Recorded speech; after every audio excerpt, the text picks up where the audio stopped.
camping area up at Furnace Creek, or Texas Springs. We're down at Furnace Creek, and we're down with the hordes of people, but at least we've got some tamarisk trees.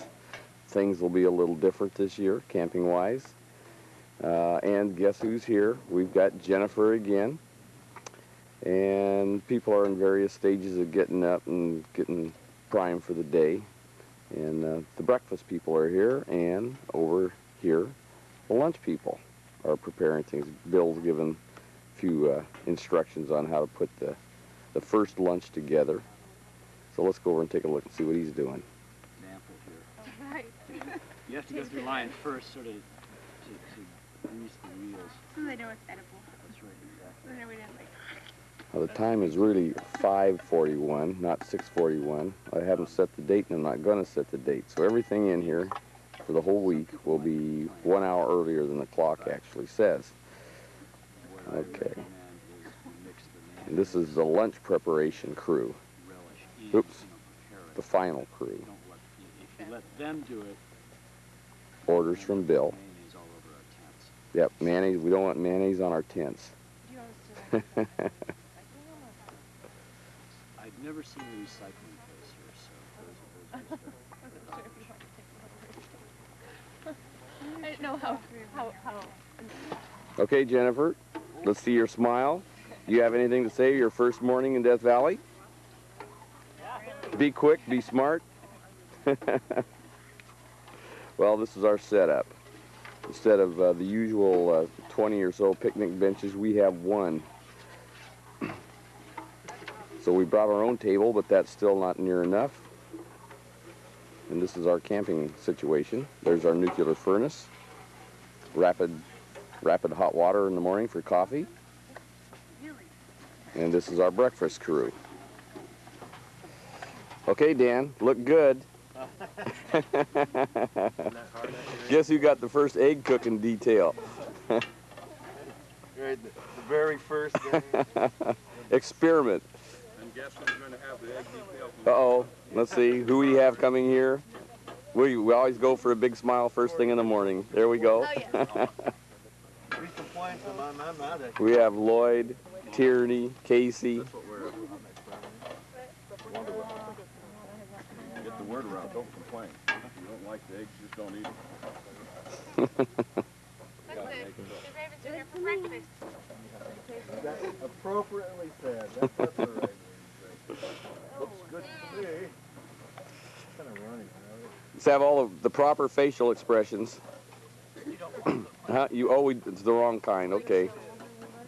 How about Jason? You know I don't smile. I know you don't smile. We're going to manage to get one yet. Desert seasoning. Okay, one last look at Chief Cook. Uh-oh, wrong end. Turn around, look this way. There we go. They haven't bloomed, but they have tiny pink flowers with either 4 to 5 petals. And Tamarisk parviflora has 4.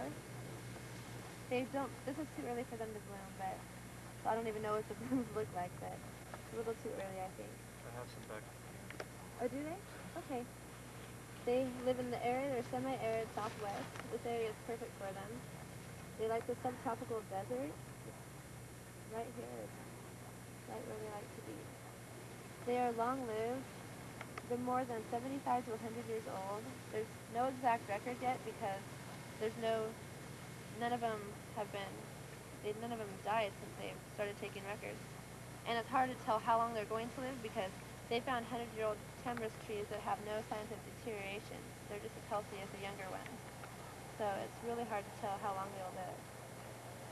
They can grow 30 to 40 feet tall and even taller with up to, well, the information we have says 1.5 foot trunk diameter, but as you can see, that's not exactly accurate here. In arid or semi-arid areas. It draws its supply of moisture from the groundwater reservoir or the capillary fringe above it. The root system of this tree sometimes extends 12 feet or more into the water table, but lacks the mesquite's power of penetration. Some areas of these trees are dying because the low water table is reaching below the reach of their roots, which is actually their fault because they drop so much water from the water table, they can lower the actual water table 1.5 to 2 feet per year. Just the tree alone. So they're pretty destructive. In helping tamarisk take hold of where it is. Starting with a lot of the drainage canals they did for water, agriculture and stuff in the deserts. They removed a lot of the natural habitat from these drainage canals when they dug them. So then, you know, like she was telling you, tamarisk likes to be near water, lowland water. So they took out all the native species when they dug these canals. Tamarisk just opened the door for tamarisk to come right in to take hold there. They've also a lot of the dams that they're making for the reservoirs now have disrupted the natural ebb and flow of the southwest rivers, the flooding patterns.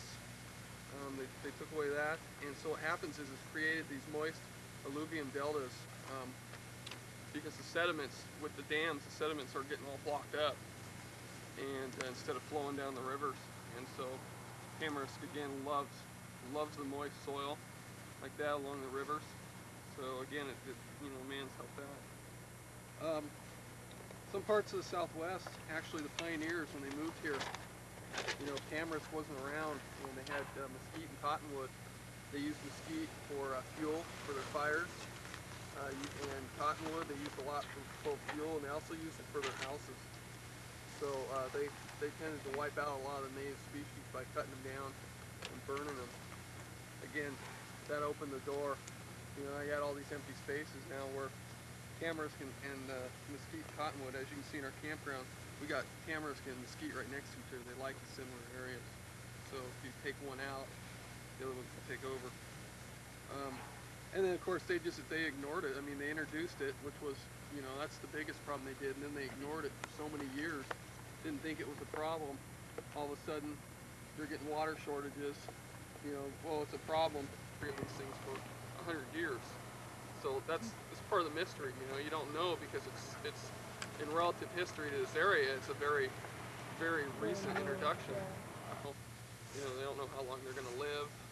Are they as much of a problem in Europe and in Asia? You know, and stuff? nothing said anything about that, which is really amazing. Well, normally where things come from, they're not nearly the problem, simply because they have their native pathogens and. So they're native anywhere, even in China, you say? Yeah, they got them all the way from Western Europe, all across, you know, Eurasia, or what you call that, and down into Africa and stuff. So, and they said they're pretty native there, but you know, this is the largest widespread naturalized plant in the United States. So. Awesome. Okay, Lindsay, where are we? We're on a basalt dike.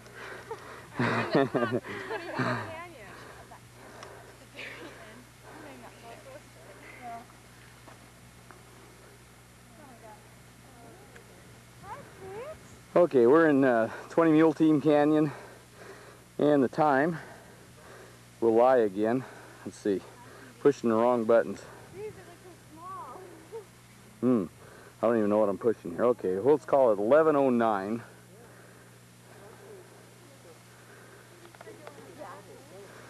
And I've got this on as wide angle as possible.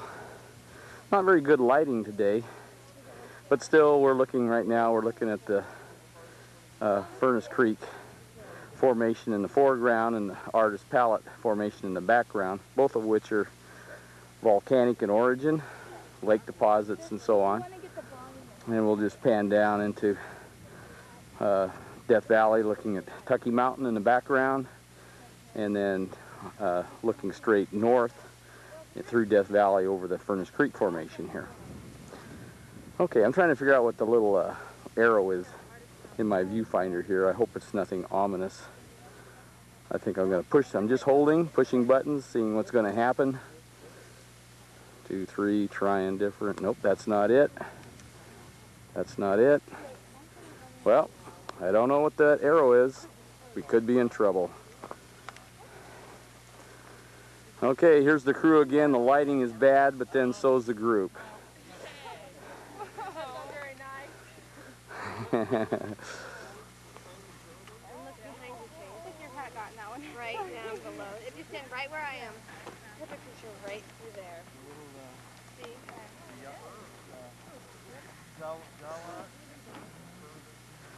Okay, that's it for here.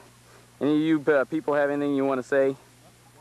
I always give you that opportunity. Huh? Okay. You gotta check this out. What do we got? Well, it's silica melted glass, but it's got layers on it, real thin. Okay, I'll take a look at that in a Layers second through. here. And what are they doing? Well, that's some. They found some other They particles. found some that are more of it? Really clear, thick, clear pieces of it. Okay. These are all borates that you've got. Try scratching it with your fingernail. Your fingernail's hardness of 2. When it dissolves, this is what it kind of layers itself out. Most likely. Now that layering effect, I'm not sure why it was that way. It may have just simply dissolved out that way. It's also got a macro. Oh, wow. If I can come down into macros. Cool. That's kind of cool. And then I got myself a Christmas. Let's see. Cleve, what do you got to say here? It's hot and it's high. It's hot and it's high. And it's a rough climb for backwards. Well, let's see. The time is really 12:46, and we are at Dante's Peak, and we're presently looking north through Death Valley. It's kind of a hazy day. However, I think the clouds seem to be moving out. You can see some blue sky coming in over Tucky Mountain to the north. And we're looking down on the desert, on the salt flat, which is roughly 6,000 feet below us here. And I'll just kind of pan around and take a look over here. There's Telescope Peak at 11,300 some feet above sea level. And I can't look down the southern end of the valley because I'm at the wrong spot. But I can look up at the northern end of the valley around Tucky Mountain, and you can barely see about 40 miles north from here, you can see the salt flats. So here we are, Dante's View. We'll see what the folks have to say about things here. Here's our group. What kind of stuff do you think we have down there, Obi-Wan? Setting, which is creating these fault block mountains, right? That's a fault block mountain in the Panamints, and we're standing on another fault block mountain here. And then the vertical, or the horizontal faulting, the strike slip faulting, which is part of the San Andreas fault zone. And he also talked about the Tucky Mountain sliding off of something over there.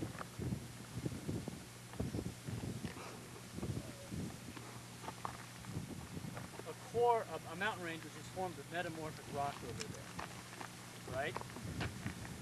Uplifted, a valley in between them, a downdrop graben, and then a bunch of Paleozoic sediments over there in the Panamints, Paleozoic and Precambrian sediments.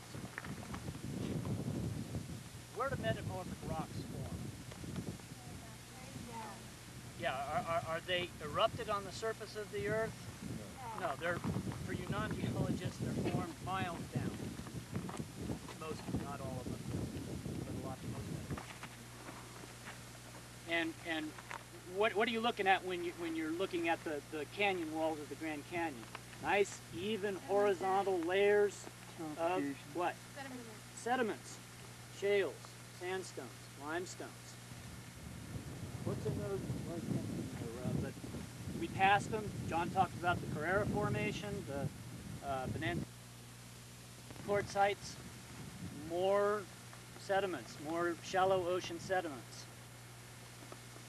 Formed pretty much at the same time and in the same depositional environment. They're the same stuff. So in the Grand Canyon, they're still nice and flat. And around here, they've just been torn up, torn to pieces. So and then John was just talking about this stuff that hopefully we're going to see sometime on the trip called the Armagosa Chaos. My name's Bree, if you don't know me, and I'm going to be doing the environmental habitat. Adam, for me, speaking about the animal life, and Dan's going to be speaking about the history and medicinal uses. So I'm going to go first and give you the general information. The region is in the southwest United States and northern Mexico. It likes desert areas, and it's a characteristic bush of especially the Mojave Desert. Its elevation is down in Death Valley to about 4,000 feet. They like to grow on alluvial fans because of the salty soil. They can either grow on flats and upland slopes. Found mainly rodents, lizards, insects. I was researching. Some of the major rodents were the Dipodomys, mirami. Dipodomys? Dipodomys, mirami, which is the kangaroo rat. Let's see, they said made up about 74 to 80% in a creosote bush community. There were also, let's see, there were also there's also antelope ground squirrel, which somebody was talking about earlier. There's also the Neotomeli. I want to pass this around. You should pinch it and smell it because it's unique in itself. I want you also to look at not the flower, but there's a small little seed on there, and you can see how hairy the seed is. I'm going to do the history of the plant. And first of all, before I start in, I don't know this plant very well. I don't know besides Mr. Sy, the people that have come back. I don't know how well you're acquainted with this. But the people that lived here in this land and that have lived here for thousands of years consider this plant to be the most sacred plant around. And there's a number of reasons, but I'll get into that in a moment. The biogeography of Lariad tridentata. During the Pliocene era, and I'm going to talk about how it got here. It's the probability of the intercontinental drying climate gripped the immense lowlands of the Southwest and opened a vast and varied niche into which the creosote bush could expand. South America exhibits the greatest morphological and ecological diversity of the plant than it does here in North America.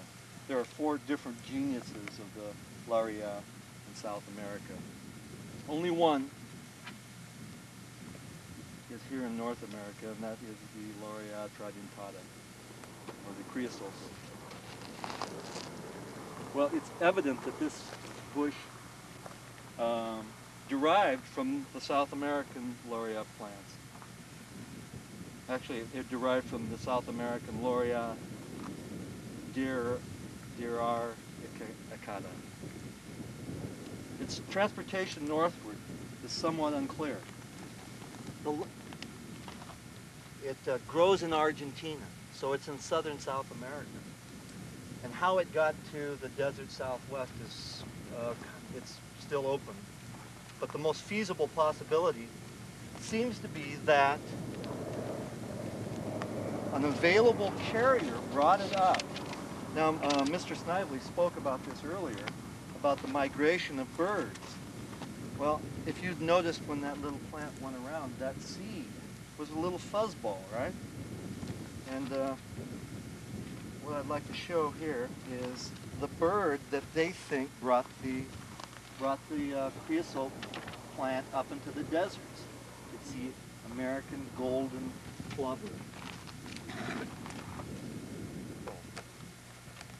He reached down and he compressed the earth into a ball of dirt. Between his fingers, the first plant sprouted, shot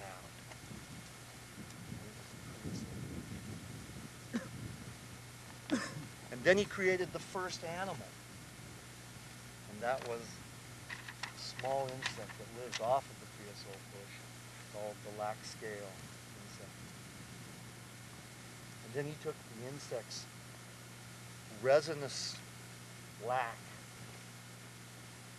and he used that to compress and hold the earth together. That's the myth of the Pima Indians. So you can see how they, at what reverence they hold. Let's see, we're just starting down Zabriskie Point, and this is called the Snively Death March in past years. Here's the crew coming around the corner, and they changed the route on me, so I got to back up and take off. And we'll be back on in a second here.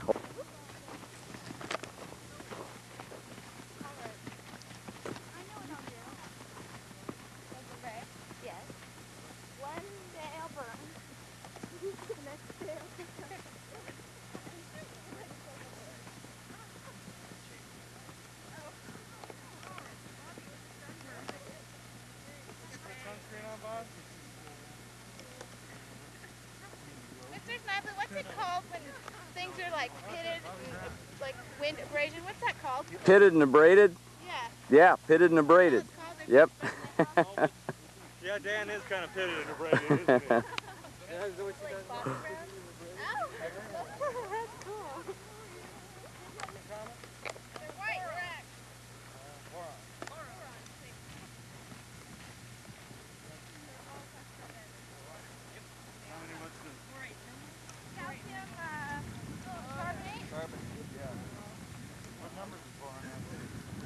Now what this crew doesn't know is that a couple of them violated the law yesterday.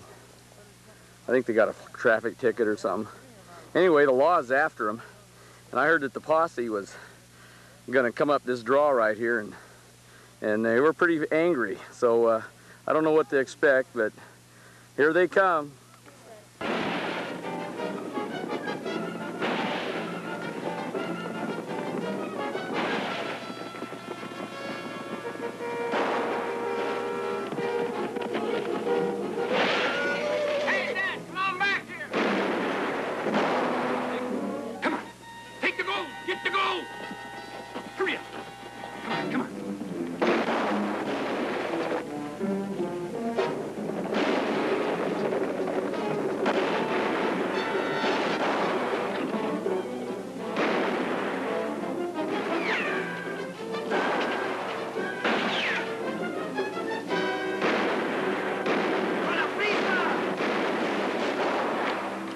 Where's your right?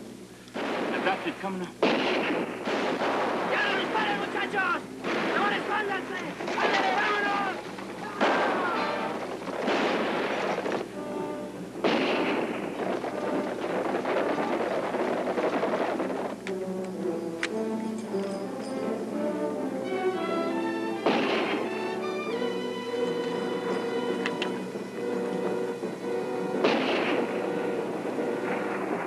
Now hold it. We ain't gonna do no good from here.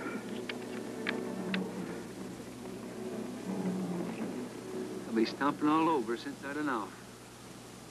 We better think of something funny. And quick. Well, we still got the horse.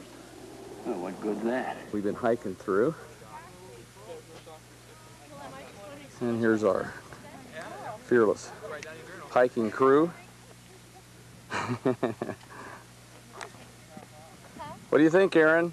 I like it. You like it? I like it. It's dusty, but I like it. Okay.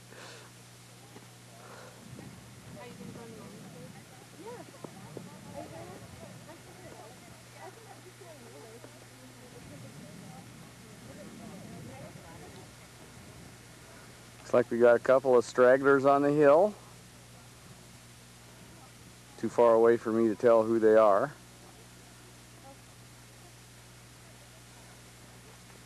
Looks like Heather, Madeira, and Dan, and Bob, and Jason, and Jenny, and here they come. Desi. Okay, I'm going to turn this thing off for a sec. Just blindly stumbled along. The blind leading the blind. I'm not blind. I'm blind. What do you think, Danny? Huh? Better say something really significant, because you're the only one in the viewfinder right now. Okay.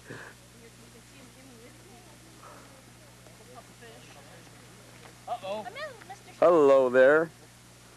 It's a Jawa. It's a Jawa.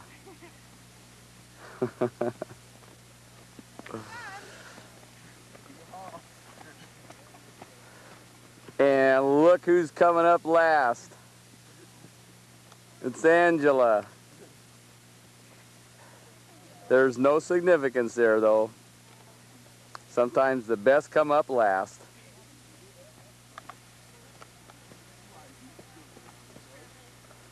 Looks like they found an old borax mine. Goes in about, they don't know this, but it goes in about 30 feet in dead ends. There's no way to get hurt, but it's always a little curiosity, I suppose. They're just looking for a way to get cool.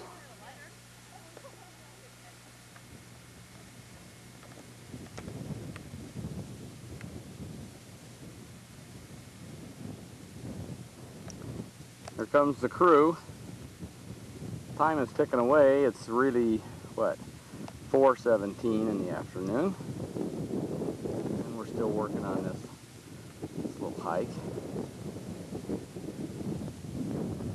I'm walking under a peak here called Manly Peak. Sometimes we see white-throated swifts here. I don't hear any right now, but I'm still confident we'll see or hear some further down in the canyon.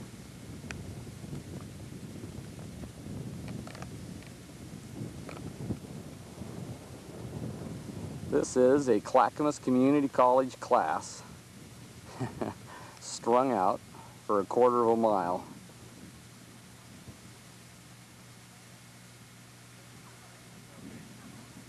And they're still coming.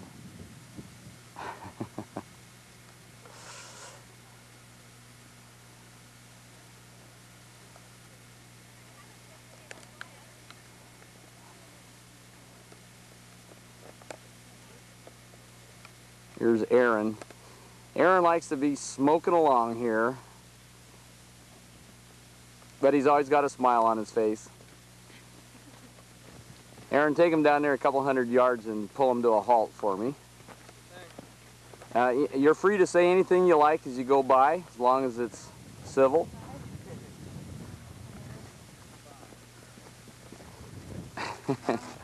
Looks like Bree coming. Is this Bree? Yes, it's Bree and it's Aaron. It's a very suspicious looking canyon here. Picking seeds? No, picking seeds. These people could be walking into a trap and don't even know it.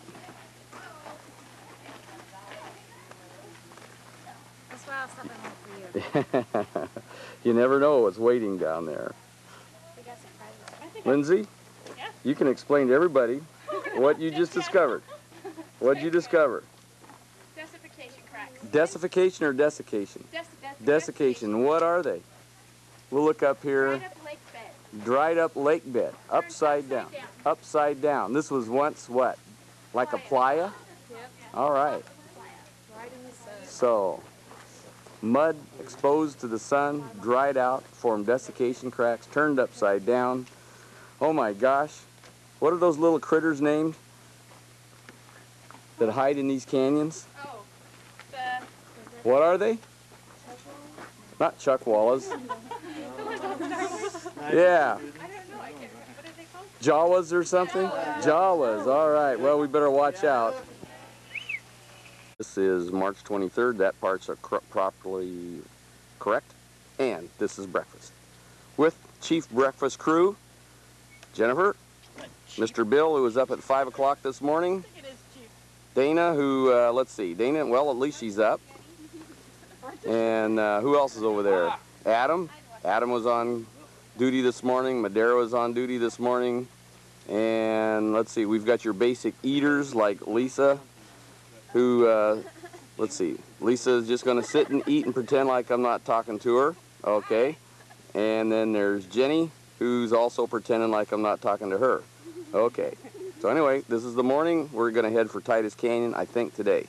Is that correct, Dana? Titus Canyon. Yeah, Dana's not awake yet. Okay. Okay,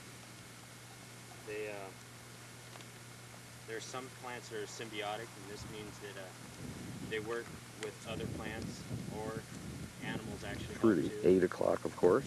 For example, some moths, you guys heard moths pollinate, help pollination and stuff like that.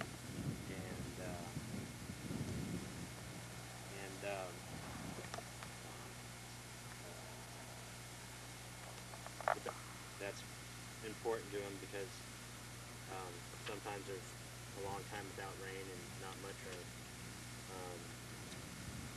And all the plants, not all of them, but in both groups of the uniphytes or xerophytes and bradophytes, they both give off repellents. Some for animals, and the other repellents for other trees and bushes is called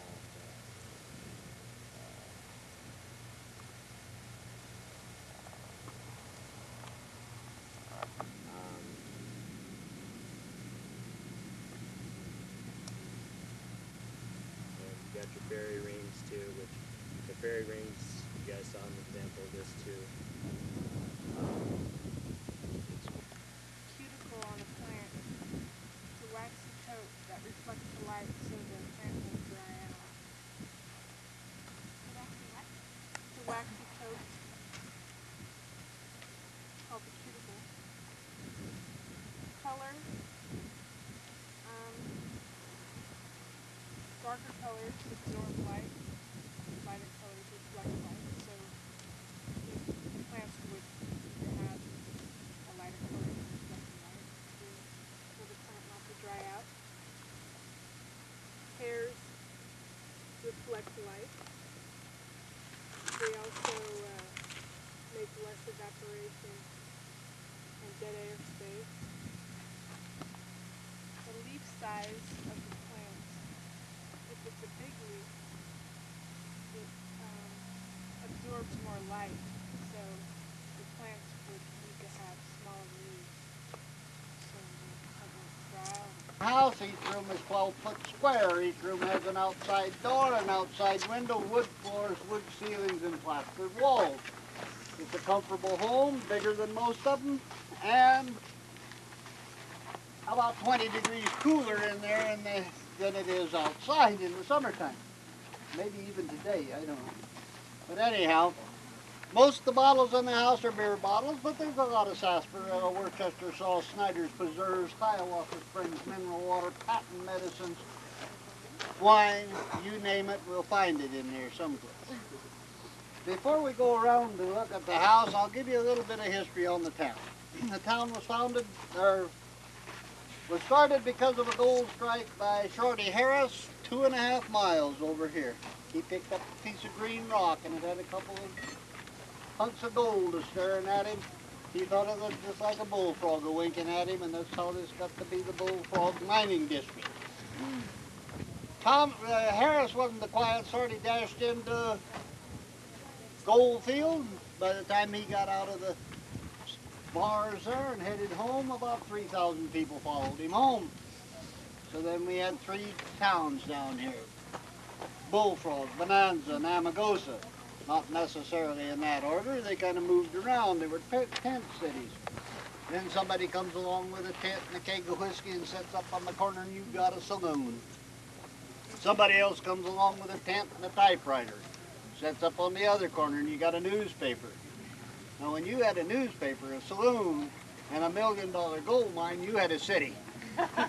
We had cities all over this place. Then the Bush brothers come in and said, this is going to be different. This is going to be a permanent thing. This is going to be the head of transportation in the Southwest and the banking industry. Anybody that comes up here, we'll give them a place to build, and we'll guarantee that they have water and electricity available within 6 months. By 1906, we got about 5,000 people up here, and there's only a couple hundred left down below. They lived up to their promise. They brought a power line in from Bishop. They put street lights on all the streets up through here and power to all the houses. Well, this is, let's see. Yep, March 23rd. It's about 11:30, and we're in the town of Rhyolite, the old ghost town of Rhyolite, and this is a famous bottle building that's currently being restored. Give you a view here without a lot of people. Built entirely out of bottles. So we'll go down here and get a little talk. This fellow is from Oregon who's giving this talk. And you'll see up there, which was the last building built in town, but it was, they had 200 and some kids in town when they built it. They floated a $20,000 bond issue. When they got it finished, there was about 30 to 40 kids left. They never did use the part of the building. And in the 20s, they tore everything out of it, took it down to Beatty and built a schoolhouse there. It still stands there. The roof and everything of this is on it. They should have done that. They owed $20,000 on this building. But this is an honorable county. They paid that debt off in 1972. Now you go, then it toured the country until 1953. He came back, found the house vacant, moved into it with his wife and his grandson, and he lived there till they died in 1974. In the meantime, his grandson grew up and moved into that house. No, he didn't move into that house. He moved that house into him.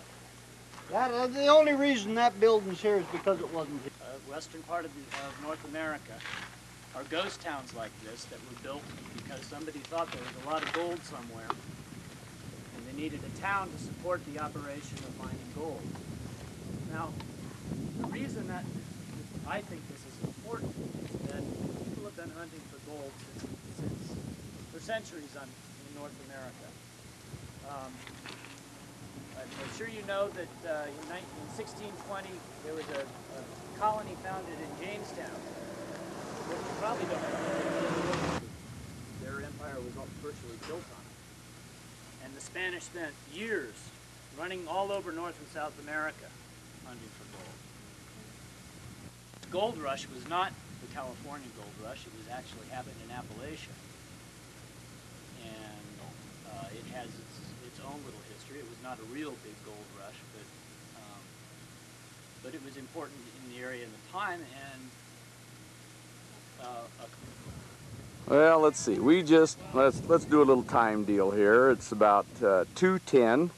We're about an hour behind schedule, and we are currently parked on a place called Red Pass, which is the pass going into Titus Canyon. Titus Canyon is a 36-mile one-way drive, and we've spent the last hour and a half coming up to Red Pass, and then we're gonna, let's see, I'm trying to figure out if people are in focus or not. While I'm talking here, I'll zoom in, focus, I hope. Okay, and then we'll pan down to where we're going. So this is Titus Canyon, entrance to Titus Canyon. We're looking at a lot of rhyolitic and volcanic rock, the light-colored rock over here on the right-hand side. And then you swing around into Cambrian, early Paleozoic age carbonate rocks that make up the walls of Titus Canyon. And our road winds down like it has, like we've come up. Only now we get to go down for about another, probably 25 miles before we get through this canyon.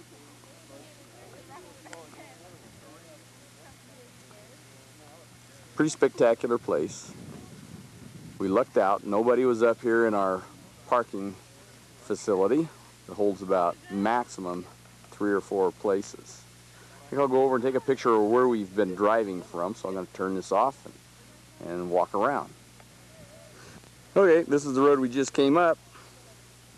It's kind of hard to tell in this little black and white viewfinder if we're in focus. We'll do that. Yep, that looks better. So this is the road we've been on for the last hour and a half coming into Titus Canyon. And this is Red Pass. And this is Cleve. Feeling better today. Feeling better today. Not as hot. Not as hot. And this is Cheryl. Let's see a smile.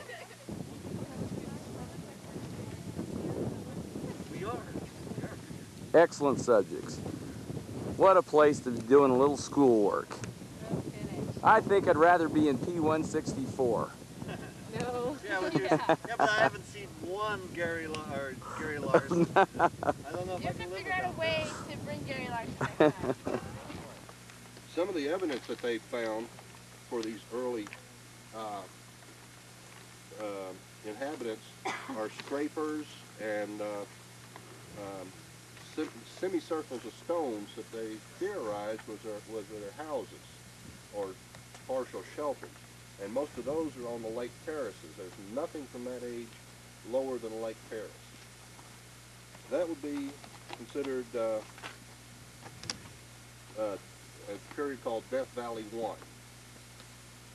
Some of the other things they found were stone points. They found throwing sticks for spears or adolescents, which basically extended the length of the arm to get more distance on the spears. The later versions all came with little antlers stuck on the handle end for sharpening the spear points. They didn't have obsidian here, which most Indians use. They had to use the Cambrian age gneiss and schist to make their spear points and knives. Didn't have bow and arrows. They had bows and arrows hadn't been invented yet. These were known as the Nevarez spring culture. The next, How do you spell that? Nevares, spring culture. The next group, the Mesquite Flat people, called Death Valley 2. This was started about 5,000 years ago. When they got here, most of Lake Manly was gone. There was a little bit. They lived primarily around the salt pan. They used seeds as their staple source of food. They had circular instead of semicircular home sites. They made knives, projectile points in the form of spears, choppers for grinding up their seeds, and scrapers, once again, for scraping a few animals they were able to catch. Along this period, it started getting pretty dry and desert-like, but they still had water. They still lived in the valleys. The next group of people, the Saratoga Springs people, which we are at Saratoga Springs, I believe, aren't we? No, Clear Springs. Clear Springs. Was Death Valley 3. That began about 2,000 years ago. When they found this land, it was very similar to what it is now.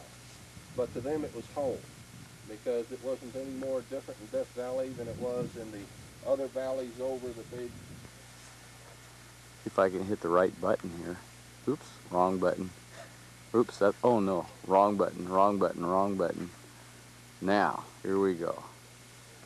9:13 and 54 seconds. That's the time it is. And just so we remember this in the future, the date is March 23rd. And we're just past the partial lunar eclipse. And we've marveled tonight over the fact that we can watch a lunar eclipse and then turn the other way and see a comet all in one night. Pretty great. Mi capitán, mi capitán. ¿Qué pasa? Ya se largó el prisionero. Levántese, desgraciado. Ya se largó el indio con los gringos. Good morning, March 24th. Oh gosh, look what just crawled out. Holy smokes. Oh, what oh, I don't know if I'm ready for that sight. Let's see. Okay, March 24th, and it is 5:40. Is that right? 5:49. That's the time right now. And this is just to show how we're up and organized, bright and early in the morning. How we're up and disorganized. And it looks like Jason and Lindsay and Jenny have all got the salad or lunch stuff ready for the day. Gourmet cookies this morning. Gourmet cookies. What else do we have? Tuna fish with cheese, peanut butter and jelly, pickle relish for your peanut butter and jelly. Just the perfect variety of lunch material. Perfect. The northern part of the continent, Death Valley then contained a large body of fresh water, Lake Manly, fed by many rivers and numerous streams. The ancestral pupfish lived in Lake Manly and were distributed throughout most of its large drainage system. As the climate became hotter and drier, most of the water courses disappeared, leaving small populations of, this is a scientific name, Cyprinodon. To survive an isolated oasis where the supply of water has never failed. Islands in a sea of desert. Ancestral pupfish were isolated at intervals over the past 12,000 to 20,000 years ago. Today there are more than 20 isolated pupfish populations in the Death Valley system. These populations have evolved into 10 distinct types of pupfish, 4 species and 6 subspecies. Sectional pressures in different environments have gradually altered the genetic makeup of populations by allowing these individuals best adapt to the particular stresses of isolated habitat to survive and reproduce. The length of isolation strongly influences the amount of development between populations. Fish that were isolated for the longest periods, 10,000 to 20,000, or even farther, from the center of distribution, or are in higher elevation with inaccessible habitats. Example, the Devil's Hole pupfish, they were kind of like cut off from the mainstream. Amargosa pupfish have evolved into several subspecies that have been intermittently connected, reducing the length of isolation anywhere from 4,000 to 400 years ago. Habitat and population size. When a small population is isolated, it contains only a portion of the 70 meters below sea level from south of Devil's Cornfield toward Cotton Ball Marsh on the floor of Death Valley. Salt Creek originates at McLean Springs and flows for 4 to 6 kilometers on the valley floor in the spring months, but dries in midsummer to a series of marshes extending approximately 1.5 kilometers below McLean Springs. This is one of the harshest and most variable of the pupfish habitats in the Death Valley system. The Salt Creek pupfish is the slenderest of the Death Valley, and is covered with very small scales and has a located dorsal, vertical or horizontal substrates, an area, suitable for spawning. They usually spawn in a loose mixture of sand, mud, and detritus on which the eggs are laid. All pupfish populations spawn over an extended period of 7 or 8 months, typically from February to September. In warm springs, some individuals breed throughout the year. Spawning is limited primarily by water temperature. See if we can get a time here. 10:24. Coming up through Mosaic Canyon.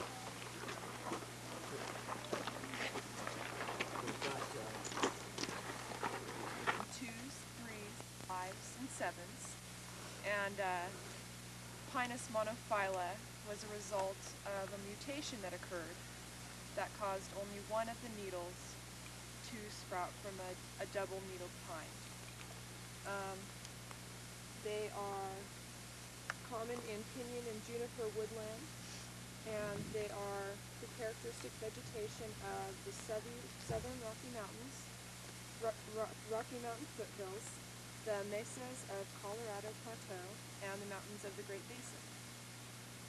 They are also common in Nevada, southern California, and western Utah. There are 11 species of pinyon pine, and as you know, they're conifers, cone-bearing plants.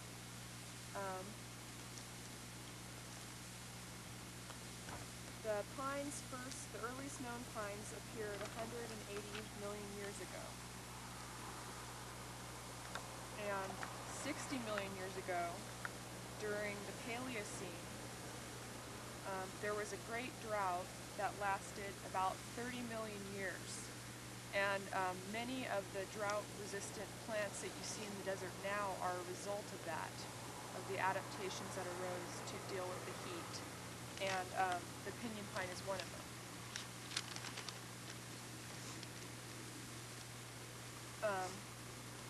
The pines begin growth in May, and they are dormant before winter begins so that their roots don't freeze. There are many animals that are dependent on the pinyon pine. One of them is the pinyon mouse, which eats the nuts, which are enclosed in the cones that you see all around here. I was hoping that we'd have some of the nuts around here so we could eat them or something, but there aren't any. The needles and the bark, they like mix it up and then they use that to make their nests out of. And some of them, the scientists studied these wood rats, and by radiocarbon dating, they found that some of these are really, really old. I didn't put down the date, but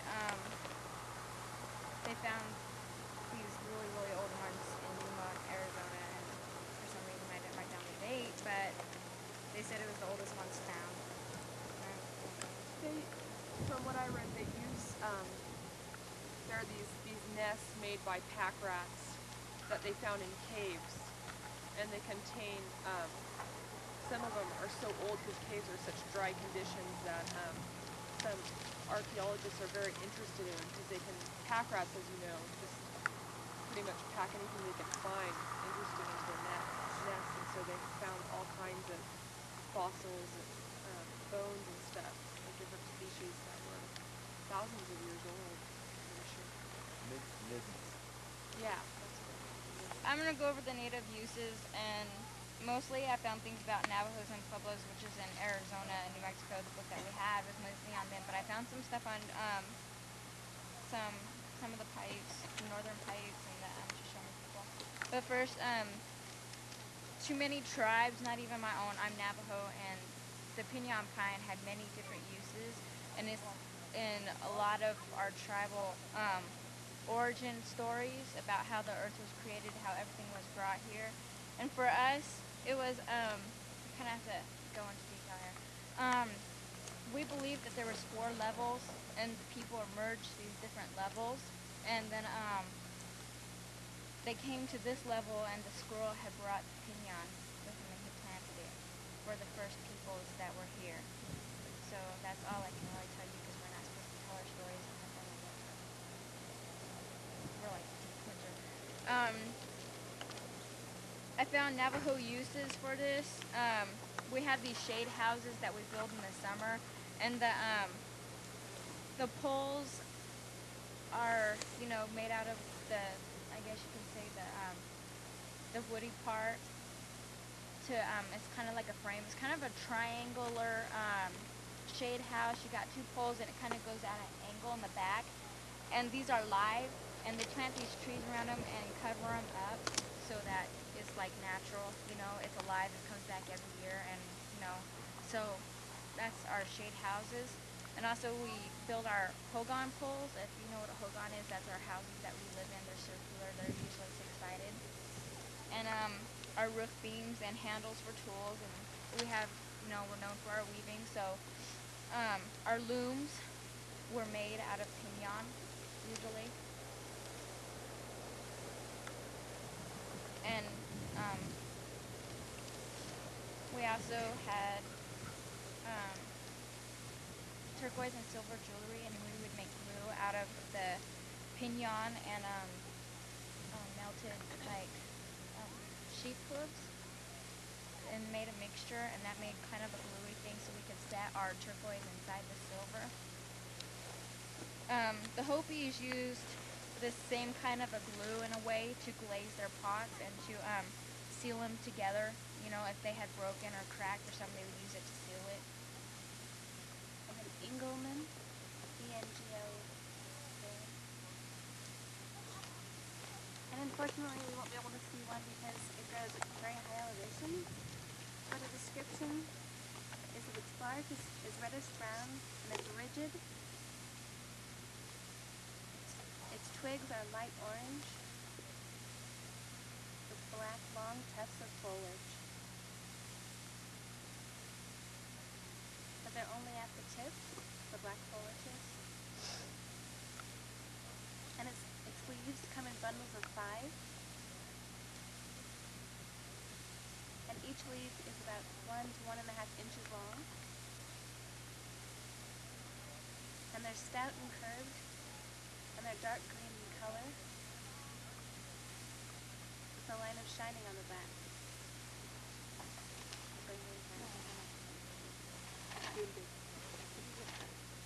They're a subalpine tree, and are thought to be the oldest living organism on the earth. Some have lived to be 5,000 years old. They're found in the mountains. 5,000 years. Some of the oldest ones dating.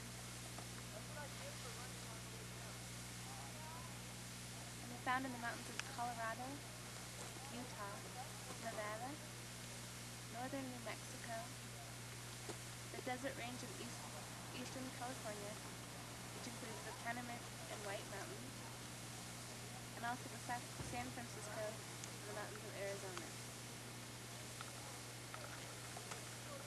They tend to grow between 9,000. What did you get the first one? Okay. P-R-O-S-O-P.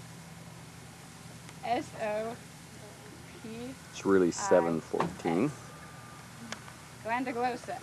G-L-A-N-D-U-G-L-O-S-A.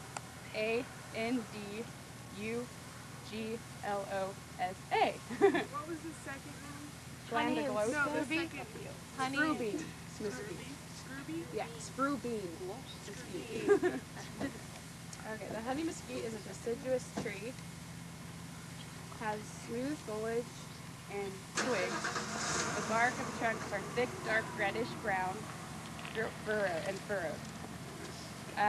They're native to the southwest down into Mexico and extends west of New Mexico down into Central America. The honey mesquite is a phreatophyte. The plant sends the roots down to the water table. The mesquite roots That's what they're talking about. found as deep as 50 feet. Honey mesquite. The mesquite, it flourishes in so many places around the salt pan, but it does prefer old, stabilized dunes about 10 feet high. The mesquite is a legume, which is in the bean family. What is a what? Legume, which is in the bean family, and it can fix nitrogen, which Desiree will get more into. Yeah. The mesquite is a real important source of food. The pods on the Convert that bacteria into a usable form and send it back out. And most plants in the desert can't do that. Mesquite has that quality. The description is bark is thick, dark reddish brown color, and the bark is scaly. The twigs are slim and smooth, usually armed with sharp spines, 1/2 inch to 2 inches long.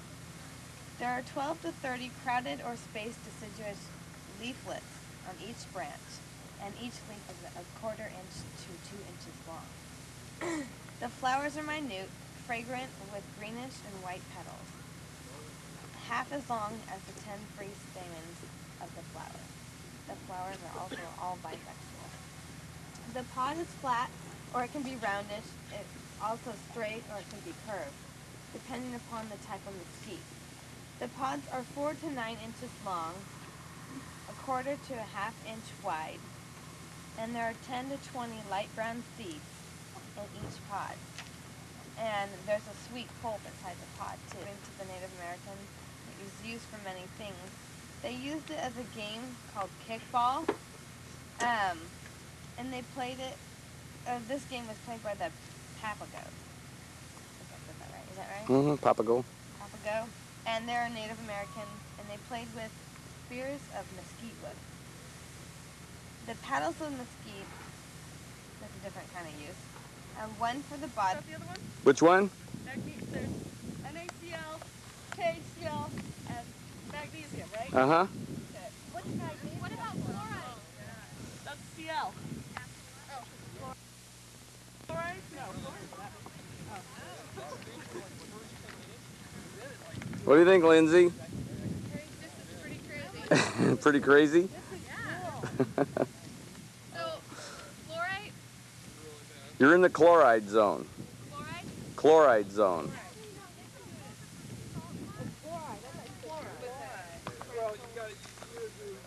That's why they don't need to chlorinate the pool. It's in the water. Is that true? What'd you say? They don't chlorinate the pool we swim in. Is it because there's a lot of chlorine in it? Well, that's possible. Who knows? Chlorine. Pardon? Well, chlorine, yeah. When you say chloride, that means that it's a chlorine compound.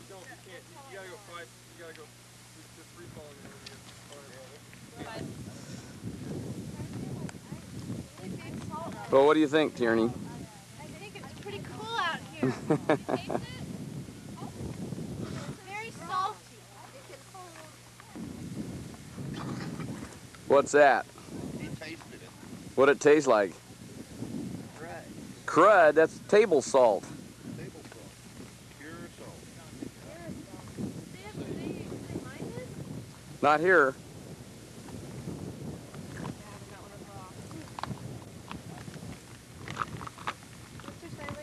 Hmm? Salt worms. Well, what do you think? They look like really neat. Did you get out there and hike around a little bit? Yeah, if you look down really low, they look like mountains with trees. Mountains with trees. You got down and looked really low. I took a picture on the ground. Did you go out there very far? Because this is kind of dull looking right here. Well, we were out there, but then we came across white. Okay. Just checking on you. Yeah. Please what? I'm interrupting. Yes, you are. Yeah, right. The subject is going to change abruptly. Their ability to withstand each other. And No, the it's salt the, is on the top which ones because are more it's a halite, soluble and We were wondering how it's come most soluble, and so they've it turned comes into to little the top. domes inside. Little domes? I don't know. You know why they've perked up and then they've recreated a different wicking system underneath that's created little caverns and things like that. Yeah, I know what you're saying. Ones that are swimming. Let's see. We are at Badwater, the lowest point in North America, at roughly 284 feet below sea level. Yeah, it's crawling on ground. And they're looking at some little brine critters. What are you looking at, Desi? A worm. A what? 2 worms. Yeah. Here's one here, just head to tail, head to tail. Oh yeah, that thing moves. Yeah.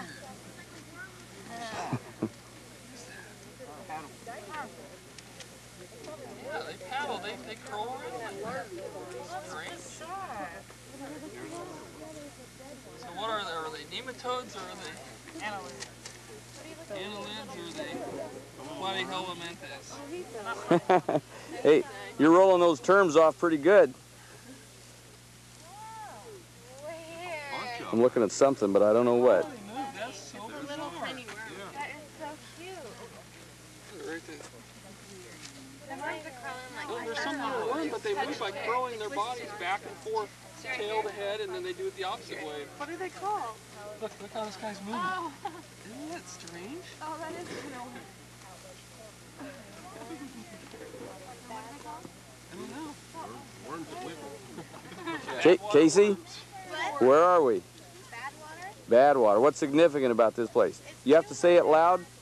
282 feet below. Okay, and the lowest point where? North America. Lowest point Okay. It is. It's on the top. There's a hair on the top. You're thinking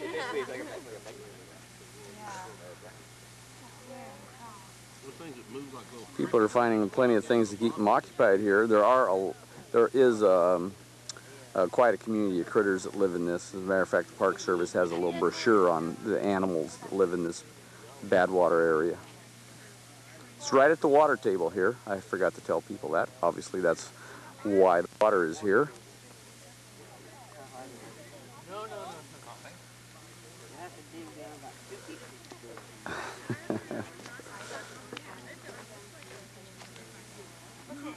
Did you guys find something? Oh, there's all kinds of little creatures in here. Oh, watch out. Come out, wherever you are. When I show up, everybody leaves. Huh? Camera shy? I said it looks like collard greens, but it smells like mint. So here we are, eagle borax. Death Valley's only freshwater marsh. And a few minutes ago we had... Okay, this is eagle borax. This is Death Valley's only freshwater marsh. It's kind of hard to call it a freshwater marsh now. It's about the driest I've ever seen it. Usually it's very, very green out there, even this time of year, but this is a very, very dry year. There's hardly any snow at all on Telescope Peak. Usually the snow doesn't melt off of there until well into May, even June. And it's hardly any snow up there at all this year. This is a very dry year, so eagle borax does not have much water in it. And there, we're getting ready to take off, and we'll take a zoom in on Fearless Dan out there.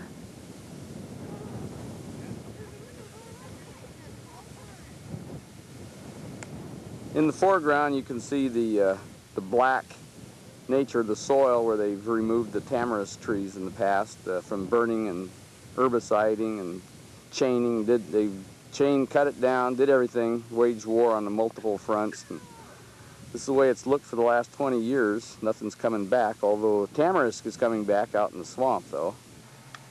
Let's put ourselves in a lodge, okay? And outside this lodge, it's deep winter. The snows drift up on the side. And the trail is full of snow. And you can look up and there's a hole right up at the top of your lodge. You can see a star. Maybe you can see a snowflake drifting in.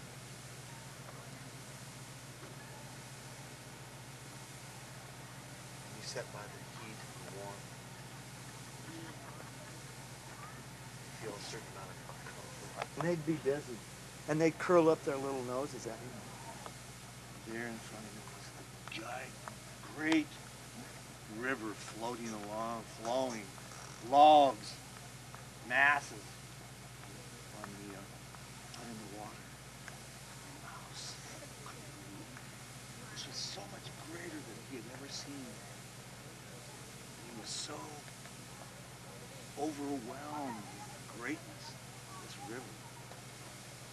Well, the raccoon said to the mouse, he said, "Mouse," he said, "come with me, I'll introduce you to someone." So the mouse and the raccoon went down along the edge of the water. And after a while, they came to a small, calm spot in the water, and there on a log was a creature with great, huge eyes and a belly that went back and forth. And the raccoon said to the mouse, he said, "Mouse, let me introduce you to my friend, Trucker." It's actually 8:26, of course, and we're going into Scotty's castle. Castle. I know you've all driven a long way to get here. And as you've driven through the desert, you probably wondered if anything was out there. And all of a sudden you come to Scotty's castle. And as we go through the castles today, I'd like you to be thinking about if the castle is an oasis or a mirage. Now, what is an oasis? Well, I'm sure someone here knows what an oasis is. Okay, a lot of water, a lot of light out in the middle of the desert usually. Here we are at Ubehebe. What do you think, Dan? Well, so you think that Fort Rock is a phlegmite Flagonite tuffery. Go look at the layering on it. I've been looking for that for quite a long time. Okay. Ask me at school and I'll drag out some stuff for you. Okay, here we are. We're at Ubehebe Crater. It's always windy here. And we've got some of our people down there having a good time taking their pictures. Looks like Tierney's getting ready to end it all and jump in.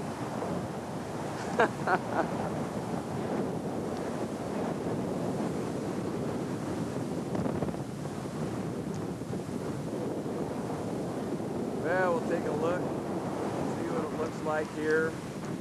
Yep, it's a little on the breezy side, as usual. Probably not blowing at all anywhere else. It's windy as usual. Get a look at the colors here at Ubehebe Crater. Pretty spectacular place. Uh-oh. Okay. People leaning forward. Let's see what we've got out there. I'll be darned, I think I see the posse coming. I think they're still after us. Uh-oh.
Flying around here. So here we are. Gonna try and do a little hang gliding here.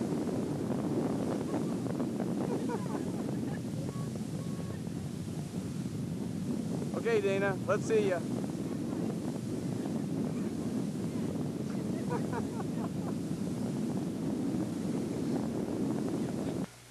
This insect has developed special glands needed to purposely collect and deposit the pollen necessary for seed production. The yucca has been used most extensively for its fiber. The leaves are long and slender and make a fiber that is used for things that need great strength. The definition of a tree is a woody perennial plant having single elongate stems, generally a few or no branches on its lower part. Some information that I've found said it was a tree and others said it was a plant. Occurring in the high desert, the Joshua tree is subject to cold winters as low as 20 degrees and hot summers as high as 95 to 120 degrees. Annual precipitation ranges from 5 to 10 inches, with some of it being snow. The community is found on well-drained soil from about 2,000 to 4,000 feet. Animals eat the seeds that they'll carry. The seeds will go into another plant for more moist and cool, and it eventually grows out of there and eventually kills the plant. But that's a nursery plant. Get it started. And now she's going to talk about the animals. I just want to say that I think we have like the best Latin name for our tree. It's Yucca brachyfolia, and it's a lot easier to say than most of the other ones. So, anyway, yeah, it was really bad. In regions such as the Mojave, which has frequently only one species of tree, it is not surprising that this tree is like the center for most of the fauna. The red-shafted flicker and cactus woodpecker drill holes for their nests in the tree's branches and the trunk.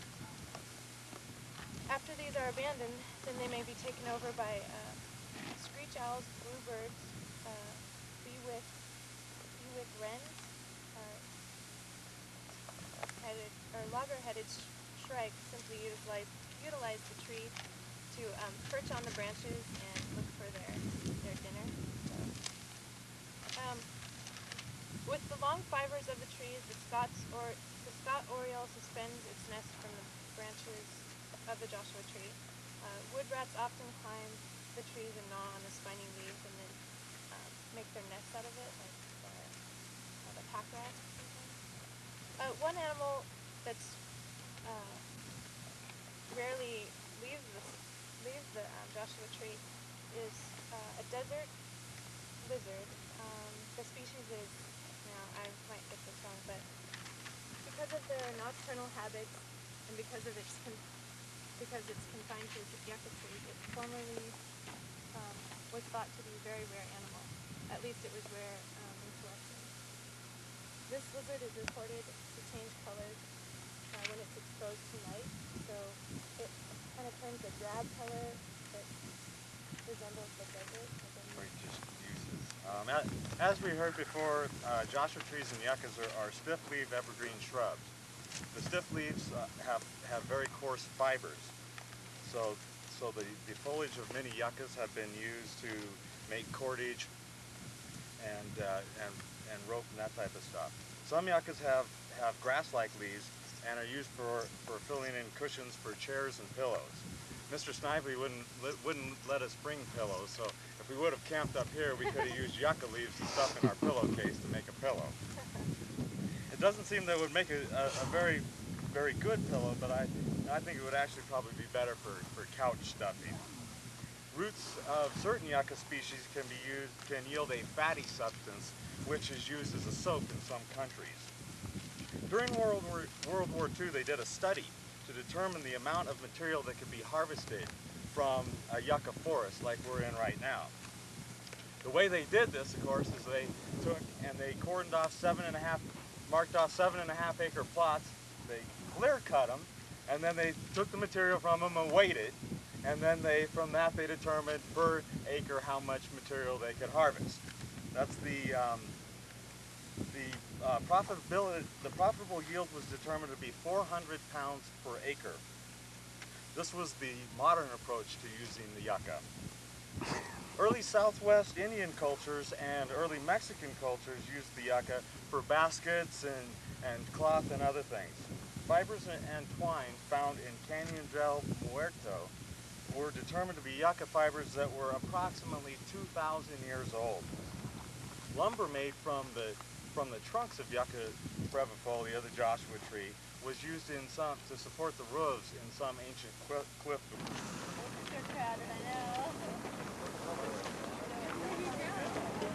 See, we're crowded around a little place here called Tea Kettle Junction. Let's see.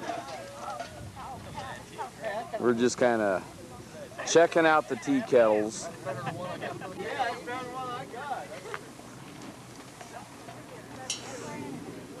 So Jennifer, what's happening here? Well, we need to choose somebody to be the official putter on. Well, that's you.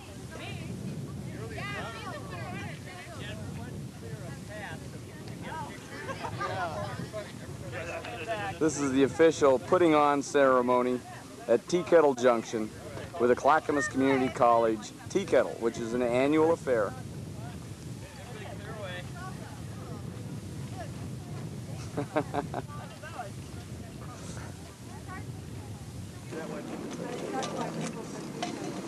Hey, Jennifer, I'm trying to get a picture of the tea kettle. Yeah. Yeah, that looks better. That's your best side. How much did you pay for that tea kettle? 5 cents. 5 cents. Don't count it as a... So should we take up a collection to reimburse you? No, that was on me. Looks good. All right.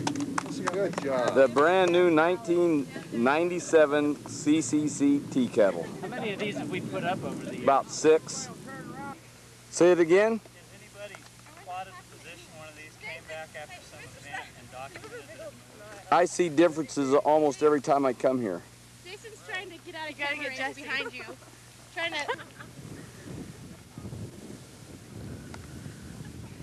3 o'clock. Oops. Actually, yeah, 3 o'clock. Here we are at the racetrack playa. We're racing? And we're racing. Looking for the rocks. And we're going to go for a smile on Jason.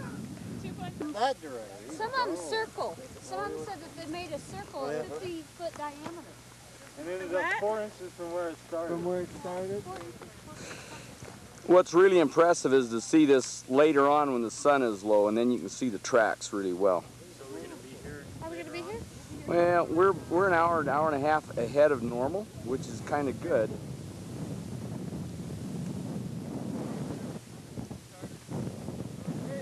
What do you think, Dana? Dana? Ooh, what do you think? It is unbelievable. You can see where they've been sitting here for maybe several years because they take off without any tracks behind them. Uh-oh. This is an experiment.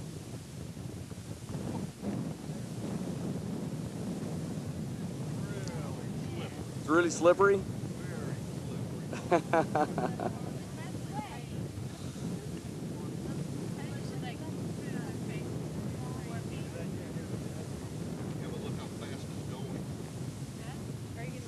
We're doing the slick mud test here. Huh? No.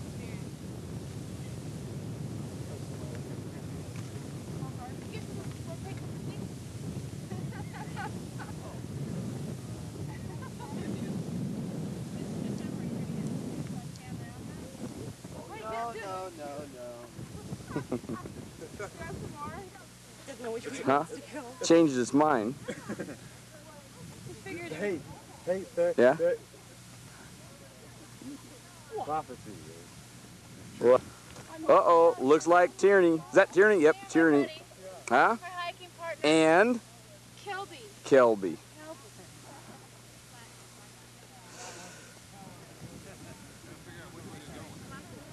So everybody's trying to figure out which way the rocks are going.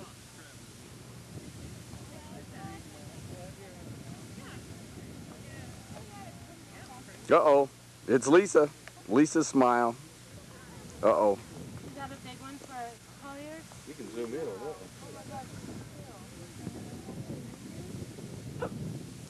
That's not a very Oh big my rock. God. He ducks under that. Dan? Can you take a picture for me? You're a I little can't closer even than I find him in this viewfinder. Almost looks like you're aiming a little high to him. Am I? Now I've got him. Okay. Right off the bat, we find this nice big Great Basin collared lizard.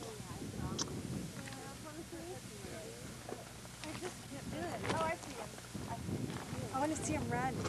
Sleep. Yeah, but he's keeping an eye on us.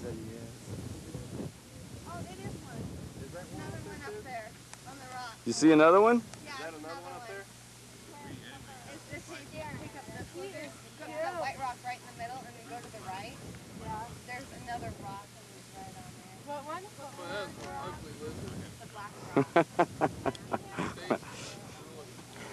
An ugly lizard, he said. Don't worry, I'll stay right where I am. I want to. Is his not an automatic focus?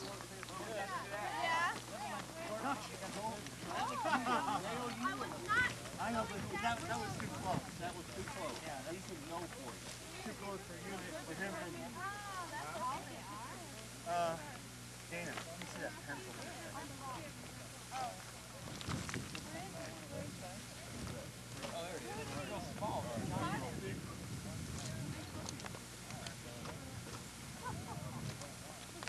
There he is right here.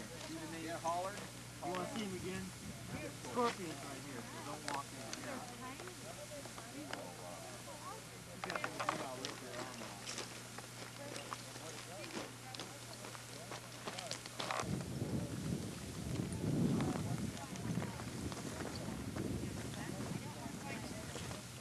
Here to color, because it's been probably 7 or 8 years since we've managed to even see them.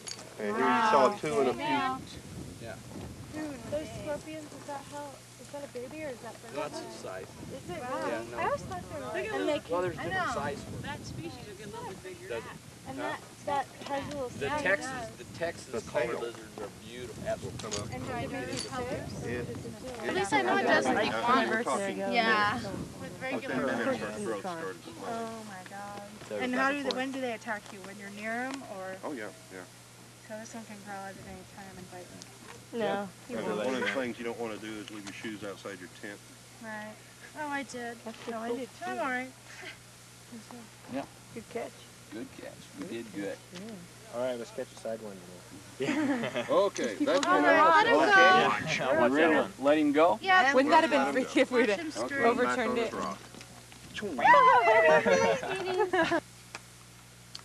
Well, let's see. It's actually 3:32. We just took our walk across the playa, looked at a few of the boulders that slide across, managed to see 2 collared lizards, caught one. Everybody got to see it, and the crew is sort of on the other side of the rock and headed back across to the vehicles.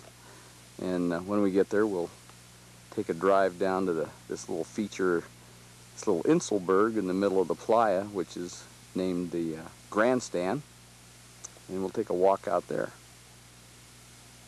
The grandstand. Sometimes we find chuckwallas out there. Montana, Idaho, Nevada, Utah, Arizona, Wyoming, Last morning in Death Valley. And it's really 7:37. Okay. Washington, Oregon, California, Montana, Idaho, Nevada, Utah, Arizona, Wyoming, Colorado, and New Mexico.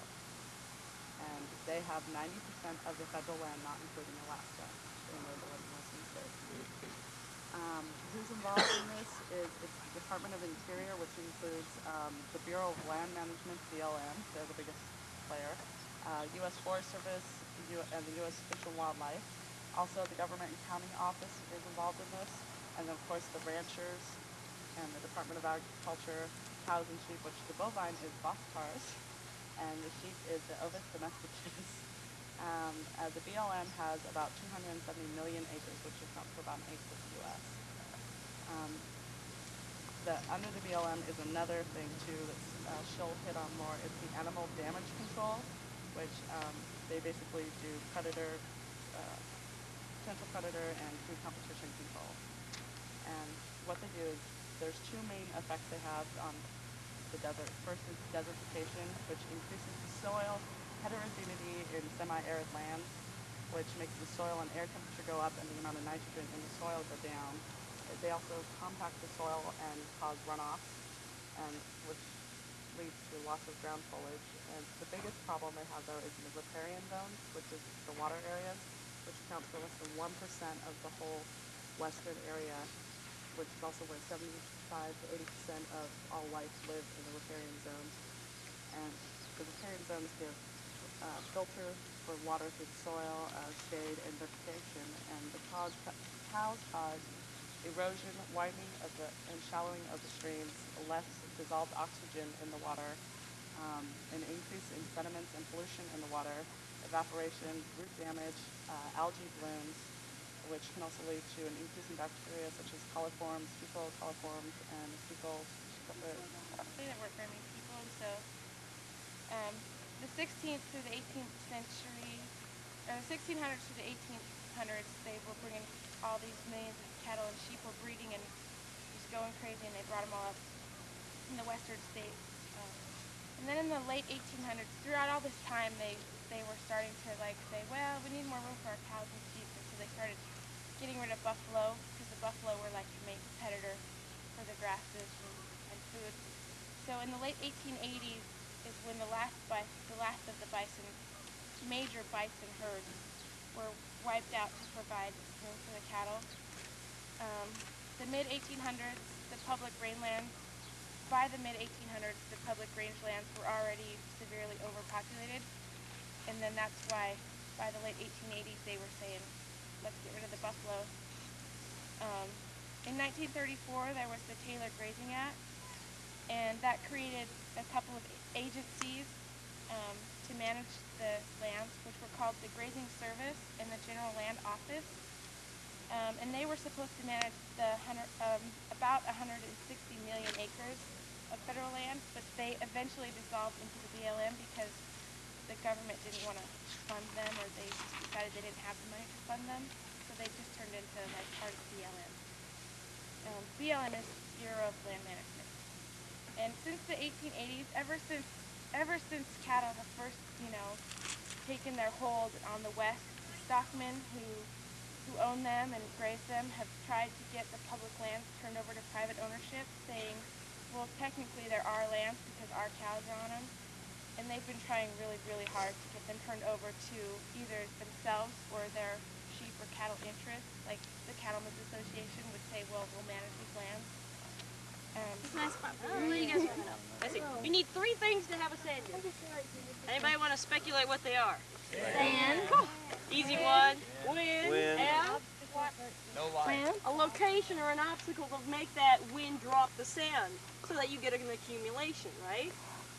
Okay, so where did the sand come from? Everywhere. Rocks.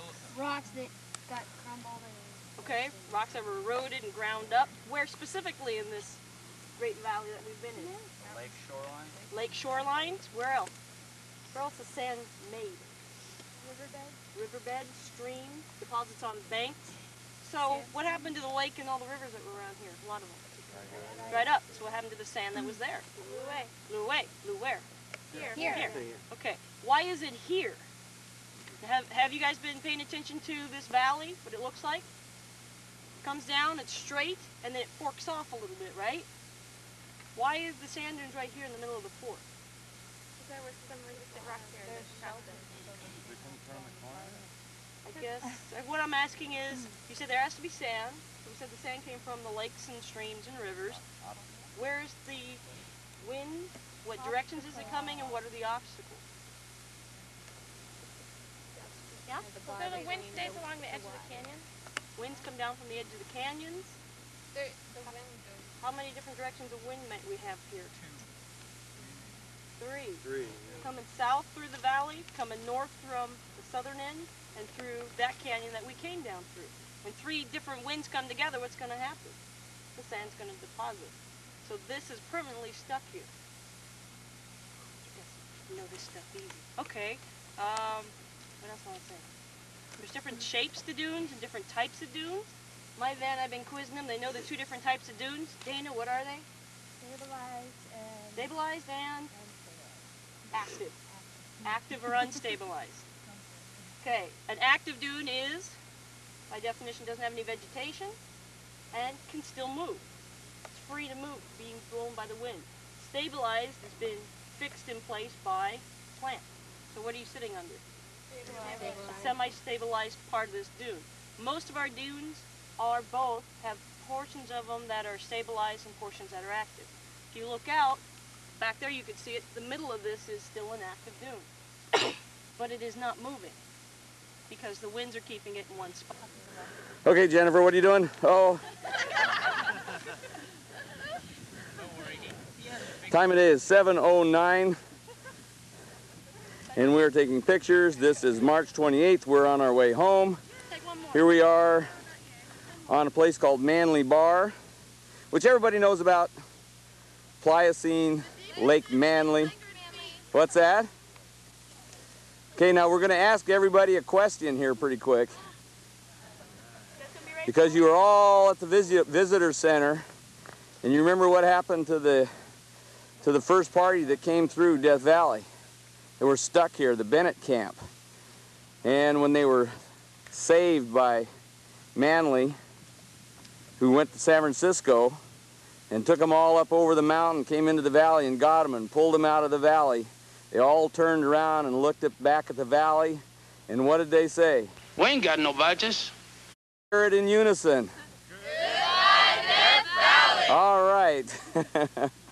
Okay, we're doing one more picture here? You're going to be in it, though. Oh, I'm going to be in it. Okay, so I'm going to shut this thing down. Right. One last smile from Jennifer, and this is the end of our story. Yeah, which is good.